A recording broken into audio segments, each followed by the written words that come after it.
Yo, what it do, family? We back, man. It's part three. Part three. We're back, part three, man. Right now, we're just gonna talk about where I am now mentally, the things that I do on a regular basis, kind of my daily routine, and go from there.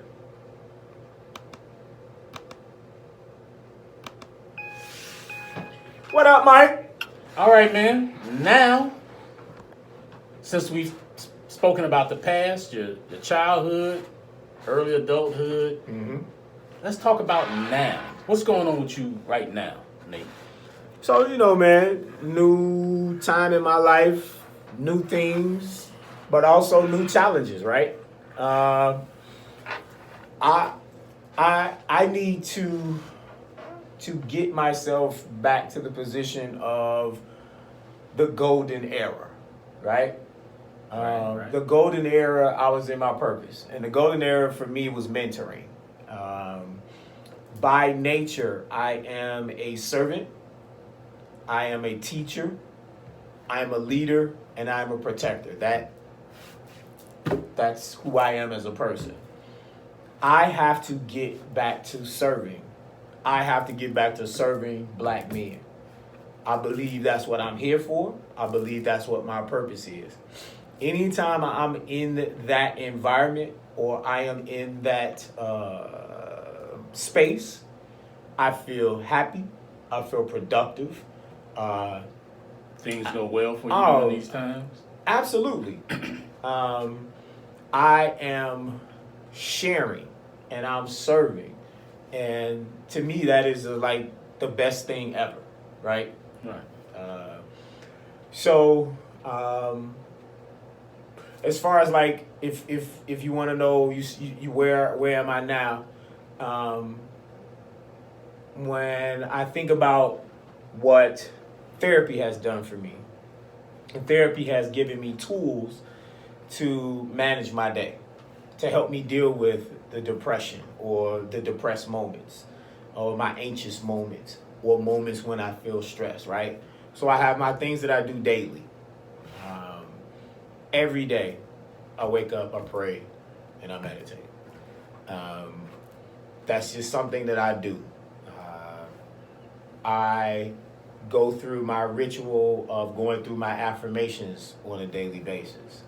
I also go through my ritual of taking care of my body, right? Mm-hmm. 53 years old, so my goal is to be here for a while. I do things, small things every day to make sure that I feel well, right? It is really, it is really never about a look for me. It is always about ability, right? So I do things daily, and I, trying to manage that stuff, and stay on top of it. How long were you in therapy? So the first, like I said, first time it was 2011. That was about 4 months. 2014 was 8 months, and the last was 8 months.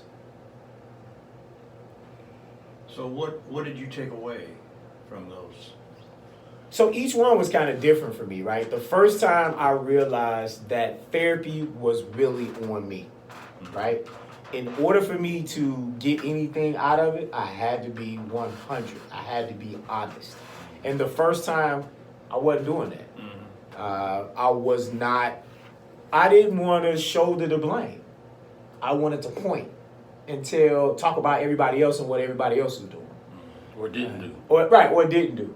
I just didn't want to accept responsibility. I was like, nah, we got to put something on them too. That was the first time.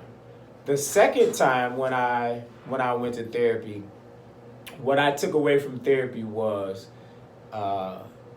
particularly as it related to my father and being molested, that was their actions. their actions had nothing to do with you. It could have been a totally different person as it relates to them, and those still would have been their actions. And so, don't internalize what they did, because it had nothing to do with you and everything to do with them, right? People who have been harmed will harm. It's a high probability of it. And so, my father had an illness. He was an alcoholic. The couple that molested me, they had both been molested. So the second thing that I took away is, as I stated, that those things had nothing to do with me. It doesn't have anything to do with my character, anything. You are who you are, and you're an okay person. The last time I took away, so the last time for me was just really about being able to manage the losses that I had, with the losses of, to me, as society says, everything. And it was really about learning how to manage the loss, and that the loss didn't mean an ending, right? That the loss can actually be a new beginning, right? And Opportunity to start over. An opportunity to start over, but even still, in losing someone, I could create a new relationship or a way to acknowledge them, if that makes sense. So what I'm hearing from a psychological standpoint is that you've learned the core values of what therapy really means and how it is constructed and built around you as an individual, not anybody else. And what you're doing now with your mentoring is exactly what I'm doing now with my career. And I'm going to fashion this in a way that it's going to be very interesting, hopefully, to your viewers. I was born Ronald Alston. Okay. Ronald Alston experienced a lot of trauma growing up. Ronald Alston experienced a lot of trauma in Vietnam. Ronald Alston had his hardships at a very, very young age. So I'm talking 50 plus years of going through aggravation, going through feelings of abandonment, going through feelings of hopelessness, all culminating under the umbrella of what I thought anger was. Okay. Now, fast forwarding and surviving through my now as I relate to my presence, I function better as Dr. Ron Alston, because Dr. Ron Alston didn't experience any of those things.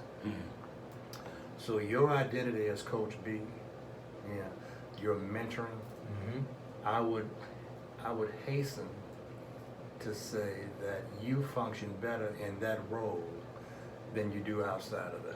Absolutely. And rightfully so. I agree with you. And rightfully so. I agree with you. So- That's interesting you say that, though. So here's the challenge. How do I stay in Dr. Ron Alston's role after I've taught a seminar for 3 hours? How do I stay Coach B? How do you stay Coach B? And that's the challenge. Because, I had an anxiety attack this morning.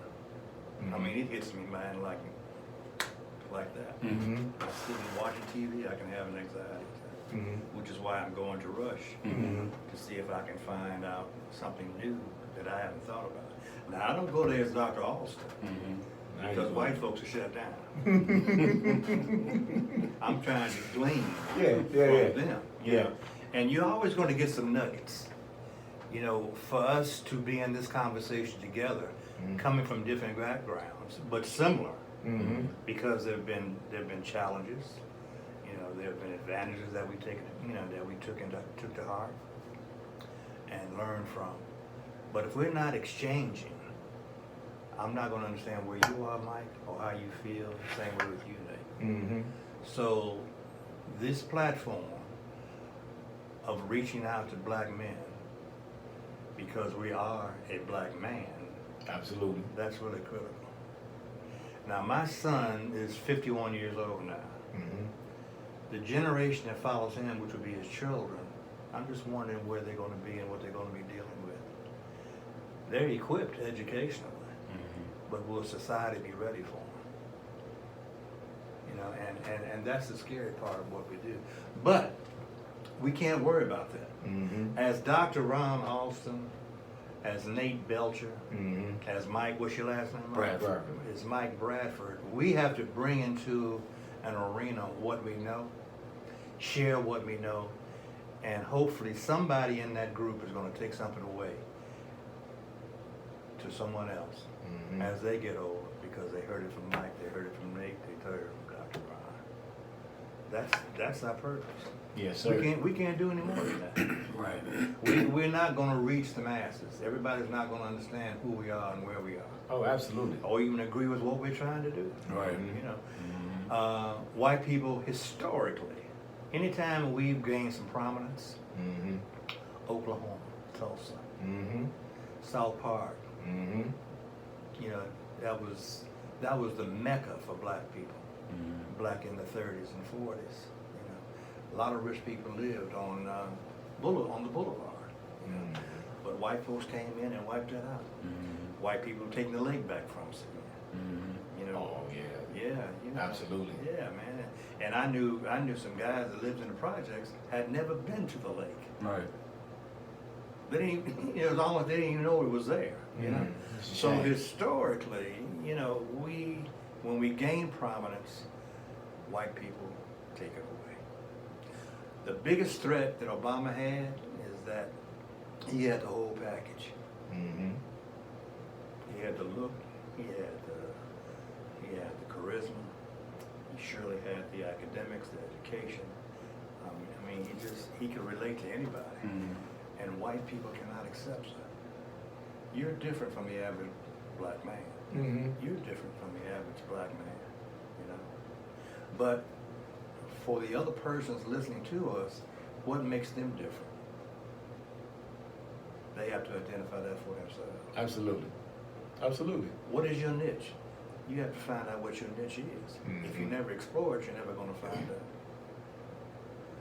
So that's what therapy is all about. And you've got the core. I don't know what I could do for you individually. I really don't. Because, I mean, you talk my language. Mm-hmm. You know, you surely have the experience. Mm-hmm. But what I can say to you is continue doing what you're doing Mm-hmm. and go as far as you can with it, Mm-hmm.